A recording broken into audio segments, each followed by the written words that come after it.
buenas a todos, ¿cómo andan? Les doy la bienvenida a Historias para un Café.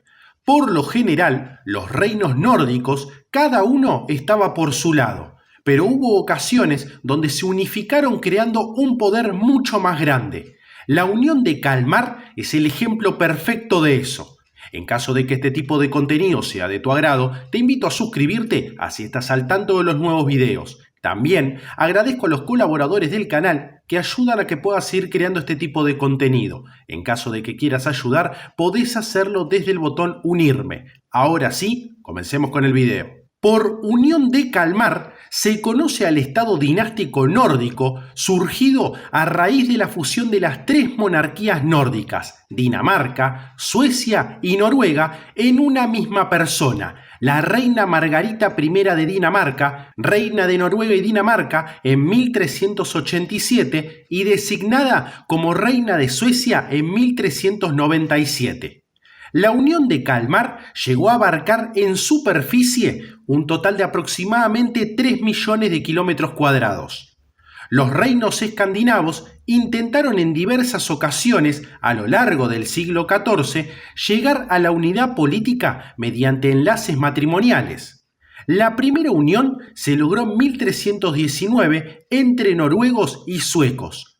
Más tarde, los tres reinos formarían parte de la unión con el matrimonio en 1363 entre Margarita de Dinamarca y Haakon VI de Noruega, por aquel entonces también rey de Suecia. De esta forma se originó un gran reino nórdico que englobaba no solo los actuales reinos que lo formaban, sino además sus territorios dependientes como Groenlandia, Islandia, las Islas Feroe y Finlandia. Sin embargo, el reino nórdico no llegó a consolidarse debido al recelo de la aristocracia sueca hacia Dinamarca, que ejercía de potencia dominante dentro de la Unión.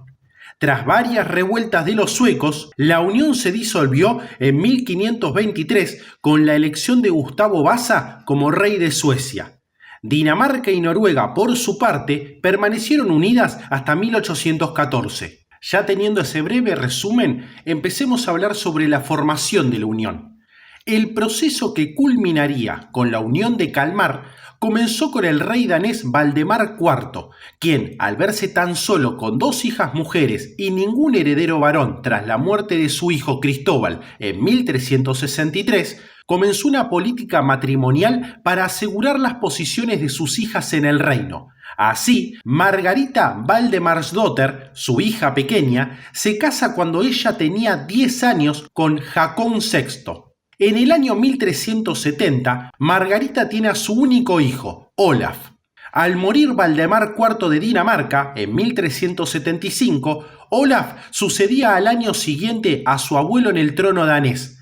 Pero por la pronta edad de este, que tenía 6 años en ese momento, su madre Margarita ejerció la regencia en el reino danés.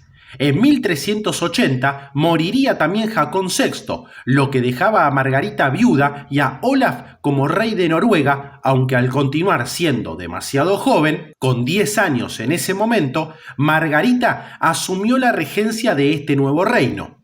Los reinos de Noruega y Dinamarca, con el apoyo de la Liga Hanseática, quedaban entonces unidos bajo el reinado de Olaf y la regencia de su madre. En 1387, la muerte prematura del joven Olaf, quien tan solo tenía 17 años, desemboca en una situación tensa en ambos países que quedan sin gobernantes. Tras una semana, Dinamarca, en honor a la regencia que había ejercido Margarita, la escoge como su reina soberana. A los meses, en 1388, los noruegos hacían lo mismo. Al verse con las dos coronas por derecho propio, Margarita no dudó en reclamar para su persona el reino de Suecia, del cual tenía derechos, ya que lo había administrado como reina consorte cuando se casó con Haakon VI, quien era correy de Suecia.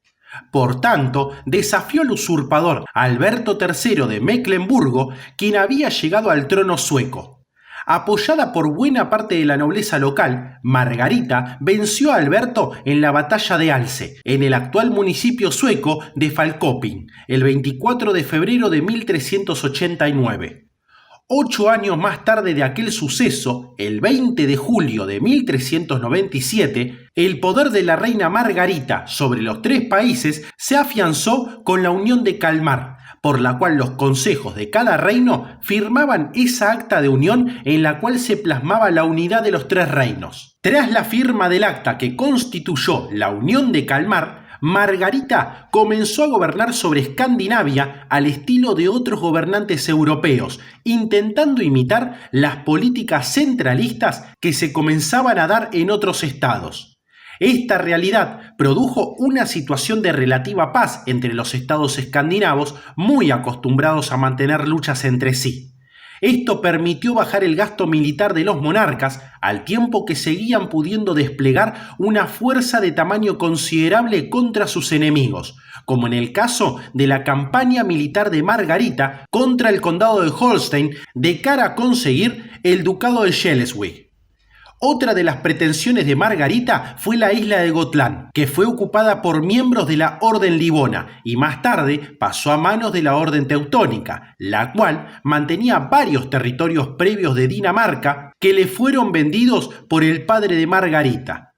Ella consiguió hacer un trato de compra a la Orden de los Teutones para la isla de Gotland, la cual engrosó los territorios daneses ya en el reinado de Érico de Pomerania, dato que a Suecia, a quien pertenecía tradicionalmente la isla, no le sentó muy bien. Margarita no se volvió a desposar, por lo que no volvió a tener descendencia que pudiese heredar su vasto reino. Debido a ello, decidió nombrar a un sucesor en vida para salvaguardar a la Unión de Kalmar de una posible guerra interina para decidir su sucesor posteriormente a su muerte. Por esta razón, el 17 de junio de 1397 nombró a Érico de Pomerania como nuevo rey de Kalmar, si bien no abandonó su trono hasta la fecha de su fallecimiento, el 28 de octubre de 1412, cuando tenía 55 años y estaba en medio de su campaña contra Holstein. En 1412 llegó Érico a los tronos danés, noruego y sueco, tras lo cual continuó la campaña contra el condado de Holstein. Fue aquí donde demostró estar lejos de la capacidad de su predecesora en el cargo, pues la campaña dañó la economía de Kalmar sin que esto se tradujese en la incorporación de nuevos territorios a la corona. Diplomáticamente sí demostró ser más habilidoso, consiguiendo que en 1424 un decreto imperial lo reconociese soberano de toda la península de Jutlandia. Si bien el condado de Holstein jamás aceptó el decreto ni lo reconoció, por lo que le quedó como un simple honor sobre el papel que jamás se dio en la práctica. Tras el decreto imperial, tomó algunas decisiones de gran relevancia para Dinamarca, su reino de Kalmar favorito, como el establecimiento de peajes en el estrecho de Øresund, que sirvió para sanear las cuentas reales de Dinamarca, y la adhesión de la ciudad de Copenhague en las pertenencias danesas, lo que años más tarde sería decisivo para establecer dicha ciudad como capital danesa. Tras estas muestras de genio diplomático, volvió a demostrar sus pocas habilidades militares, enfrentándose navalmente a la Liga Hanseática para establecer la potencia naval vikinga sobre el mar Báltico. No consiguió ese objetivo, dejando en el camino la flota danesa destrozada, al igual que su economía nuevamente puesta en crisis. Aunque esta vez la economía de Suecia también se puso en crisis, debido a tener que depender de ella en las últimas etapas de la guerra. Esas derrotas, unidas a su costumbre de inmiscuirse en temas de la iglesia al nombrar obispos de habilidad dudosa, pero políticamente cercanos a él, al igual que a poner nobles opresores y fieles a él, caso del gobernante de Suecia, conseguiría que su gobierno se volviese realmente impopular en Suecia, donde el futuro desmembramiento de la Unión se empezó a prever. Además, su disposición a las pretensiones de Holstein y de la Liga Hanseática le hizo impopular en Dinamarca también, lo que le obligó a afiancarse en la isla de Gotland. Pero finalmente fue depuesto como rey de Kalmar en 1439. Su sucesor sería Cristóbal de Baviera, quien tuvo que hacer frente a los actos de piratería dirigidos por Érico, que usó Gotland como su cuartel general de piratería en el Báltico. Cristóbal de Baviera fue rey de Kalmar durante un corto periodo de tiempo, apenas 7 años. Estos años estuvieron marcados por la miseria económica derivada de los desastres militares del anterior rey. Lo más destacable de su reinado fue que consiguió la aceptación de los nobles de los 3 países. La aceptación de los 3 países para que Cristóbal se convierta en rey legítimo de Kalmar derivó en una vuelta positiva en las relaciones internas de Escandinavia, que fue realmente lo más notable del corto reinado de Cristóbal. Tras la muerte de Cristóbal, la Unión de Kalmar tuvo una crisis de unidad, debido a la falta de herederos directos. Los reinos volvieron a quedar separados en sus políticas. El Consejo danés eligió al señor feudal Adolfo VIII de Holstein, el más poderoso noble de toda Jutlandia, como rey de Dinamarca, pero este declinó el honor y propuso a su sobrino, Cristian de Oldenburgo. Por su parte, los suecos, que ya no estaban muy por la labor de continuar el proyecto unitario debido a que se sentían menospreciados por los favoritismos que manifestaban los gobernantes por Dinamarca, dejando a Suecia como una simple provincia más del reino, eligieron a Carlos Knutsson como rey de Suecia, quien quiso recuperar el proyecto de la Unión de Kalmar, pero erigiéndose él como rey de Kalmar y adoptando la capital en Suecia en vez de Dinamarca. Cristian quiso mantener la Unión de Kalmar y por ello convocó un consejo en Halmstad, a donde acudieron él y Carlos. En dicha reunión, Cristian reconocía a Carlos como rey de Suecia si éste renunciaba a sus derechos de Noruega. Esta relativa paz no duró demasiado, pues en 1457 estalló una guerra entre Dinamarca y Suecia por la posesión de la isla de Gotland. En esta guerra fue derrotado Carlos, por lo cual Cristian se coronó como rey de Kalmar ese mismo año, el 29 de septiembre. Fue en este año también cuando nombró a su hijo Juan I de Dinamarca como sucesor al trono de Kalmar. En 1459 murió Adolfo de Holstein sin herederos, lo que se tradujo en el Tratado de Ribe de 1460, por el cual el condado de Holstein y el ducado de Schleswig pasaban a ser gobernados por Cristian de Kalmar y por tanto se adherían a las posesiones vikingas de Dinamarca, cumpliéndose así las pretensiones de Margarita 48 años después de su muerte. Aunque Cristian tuvo que comprometerse a que no ejercería de rey de Dinamarca en esas posesiones, sino como conde y duque de tales regiones respectivamente, a lo que éste aceptó por miedo a que le ocurriese lo mismo que a Érico de Pomerania, y a que, si comenzaba conflictos en la península de Jutlandia, Suecia aprovechase para independizarse. A comienzos de 1460, los problemas financieros del reino obligaron a Cristian a cobrar nuevos y elevados impuestos en los reinos de Kalmar, lo que en Suecia le ganó el sobrenombre de El Devastador del Reino. Y en 1463 estalló una revuelta contra su gobierno dirigida por el arzobispo Jons Bengtsson, quien fue encarcelado, pero la revuelta se generalizó y encrudeció al año siguiente, incluso volvió el rey depuesto Carlos Knutsson. Fue nuevamente derrotado, pero también volvió a coronarse ese año, haciendo perder a Suecia a la Unión de Kalmar. Sin embargo, en 1470 moriría Carlos VIII de Suecia, lo que Cristian de Dinamarca, ya no rey de Kalmar al perder Suecia, aprovechó para recapturar Suecia para la Unión, iniciando la primera guerra sueco-danesa, pero fue derrotado en 1471 en la batalla de Brunkeberg por Sten Sture el Viejo, regente de Suecia en aquel tiempo. Tras las desastrosas campañas, tanto diplomáticas como militares en Suecia, Cristian I de Dinamarca se encontró con una situación económica desastrosa que intentó paliar con un mayor peso en la diplomacia europea, que le conllevó a hacer viajes bastante costosos con el fin de postularse como un rey conocido ante el emperador, el papado y otros gobernantes. Durante su gobierno, Noruega perdió las Islas Órcadas y las Shetland, no militarmente, sino porque, al no poder dar el dote de su hija al casarse en 1369 con Jacobo III de Escocia, tuvo que dar en su lugar estas posesiones. Juan de Dinamarca llegó al trono del reino de Dinamarca en 1481 y en 1483, tras la aprobación del Consejo Noruego de Halmstad, también rey de Noruega, y en 1483, sucediendo a su padre en el gobierno de lo que quedaba de la Unión de Kalmar.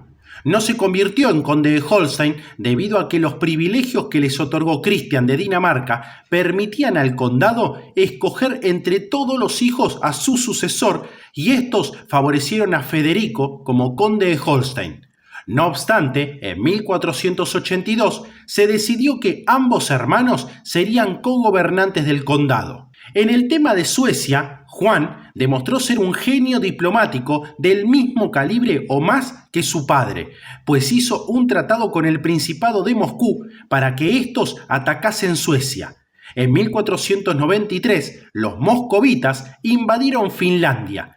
La derrota en esta guerra hizo que los suecos perdiesen confianza en Sten Sture el Viejo, lo que se tradujo en que la mayoría de la nobleza sueca apoyase a Juan de Dinamarca, quien entró en 1497 en Suecia con un nutrido ejército, en su mayoría mercenarios alemanes, y se hizo coronar como Juan II de Suecia a finales de 1497. En 1500 se lanzará a la conquista de la región de Dithmarschen, con la intención de adherirla de pleno derecho al reino de Dinamarca, aunque oficialmente se alió con su hermano Federico para tal empresa.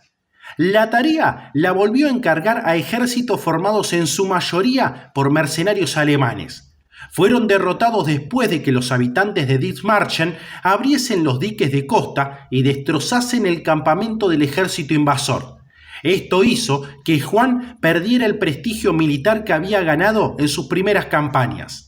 Con su prestigio perdido, Suecia ofreció su gobierno nuevamente a Sten Sture, quien lo aceptó e inició la revuelta generalizada de Suecia, que se independizó de la Unión de Kalmar ese año, prácticamente completa, a excepción de Estocolmo, que sería asediada por los rebeldes suecos y finalmente cayó en 1502.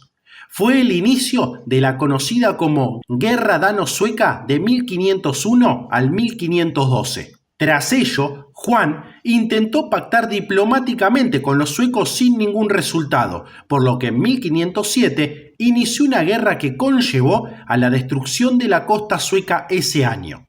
Noruega también aprovechó para iniciar una revuelta que fue aplastada por el hijo de Juan en 1508. Debido al empeoramiento de las relaciones comerciales de Suecia con la Liga Hanseática, esta, liderada por el gobierno de la ciudad de Lübeck, le declaró la guerra a Dinamarca en 1510, lo que obligó a Juan a abandonar su campaña en Suecia y centrarse en una campaña contra la Liga, la cual fue bastante satisfactoria, definiéndose en varias victorias danesas, las que conllevaron a un tratado de paz en 1512.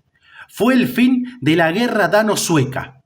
Al año siguiente fallecería y le sucedería su hijo Cristian. Cristian II de Dinamarca fue el último rey de la Unión de Kalmar. Sucedió a su padre en el gobierno de Dinamarca, Noruega y Holstein-Schleswig.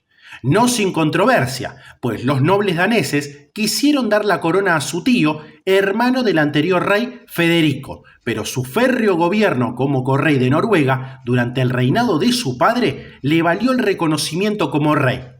Durante el 1513 y 1514 obtendría todos los títulos de los que gozó por herencia de su padre. Tras sus nupcias con Isabel de Austria en 1515, tuvo algunos roces con la familia real austríaca por su relación extramatrimonial con una doncella, pero esto no sería más relevante por la prematura muerte de la doncella en 1517. También en 1517 estalló una guerra interna en Suecia entre Sten Sture el Joven y el arzobispo Gustavo Trolle.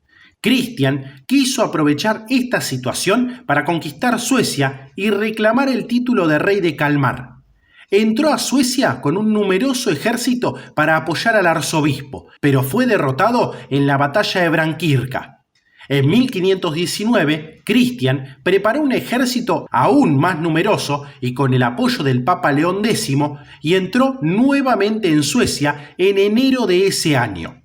Derrotó al ejército sueco en la batalla del hielo de Asunden, donde el mismo Sten Sture fue herido de muerte.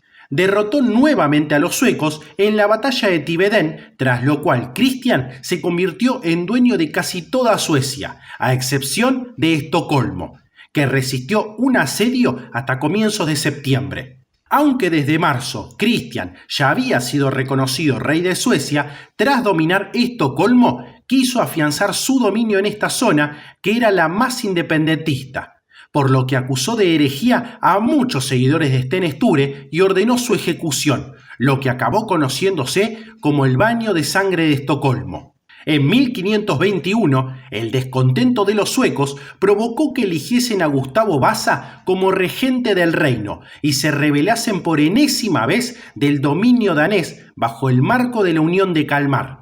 En esta ocasión, la Liga Hanseática se alió con los rebeldes suecos, ya que estaban descontentos con los daneses por el fortalecimiento de su comercio con los holandeses en detrimento del comercio con ellos. A esto, Cristian tuvo que añadir las tensas relaciones con su tío Federico y para arreglar la situación tuvo que renunciar en 1522 a su título de conde de Holstein, título que el emperador Carlos I de España había reconocido oficialmente en 1521. En 1523, Cristian tuvo que enfrentarse al descontento de los daneses, producido por sus reformas eclesiásticas de 1517 que pusieron a la iglesia de Jutlandia en su contra. Esto acabó conllevando al exilio de Cristian II y al fin de su reinado. En 1523, Gustavo Vasa fue elegido rey de Suecia por el Riksdag, mientras a Cristian II le sucedía su tío Federico I en el trono de Dinamarca. En este tiempo, Gustavo I de Suecia comenzará la separación definitiva de la Unión de Kalmar del Reino de Suecia, mientras Dinamarca comenzaba a sufrir una guerra interna por la pretensión de Cristian II de recuperar su trono. Es por tanto en este año en el cual se dinamita definitivamente el proyecto de la Unión de Kalmar y comienza una época sangrienta en Escandinavia, preludio de las guerras del Conde y la de los 7 años. La economía de los reinos que conformaban la Unión de Kalmar se basaba, como todas las naciones de entonces, en el sector primario, con mucho peso en la pesca, más que en la agricultura o ganadería, puesto que los territorios eran bastante pobres. También se afianzaron mucho en el comercio con otras naciones, lo que les llevó a una mejora relativa de su economía, aunque en especial ganaron mucho peso con el cobro de impuestos y peajes en las distintas zonas marítimas que controlaron. Las fuerzas armadas de la Unión de Kalmar se traducían en sus fuerzas navales, al estilo tradicional de los reinos escandinavos. Cuando se requerían ejércitos de tierra numerosos, la mayoría de los monarcas de Kalmar recurrían a los ejércitos feudales de los señores y sobre todo a mercenarios alemanes venidos de los estados del Sacro Imperio Romano Germánico. Esto se debía a que el ejército real era muy exiguo.